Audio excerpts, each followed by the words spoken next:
বিসমিল্লাহির রহমানির রহিম। সবাই কেমন আছেন? আশা করি আল্লাহর রহমতে ভালোই আছেন। দেখুন, আজকে শুক্রবারের দিন রান্না করছি জিলপা। অনেক বড় একটা জিলপা আনছিল, এটার পাশের মাংস, মানে জিলপার সাইডে যে মাংসটা থাকে ওটা অনেক বড় মাংসটা। দেখুন কীরকম হেলদি, মানে কি ইয়াম্মি লাগতেছে। দেখুন, আজকে আলু দিয়ে রান্না করছি। এই যে দেখুন, জিলপার সাইডে আপনারা দেখলে বুঝতে পারবেন। এই যে দেখুন, এটা রান্না করে আমার চ্যানেলে দিছি বড় ভিডিও, যদি দেখার ইচ্ছা থাকে দেখে নেবেন।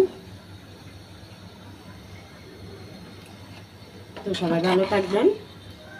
আল্লাহ হাফেজ, আসসালামু আলাইকুম।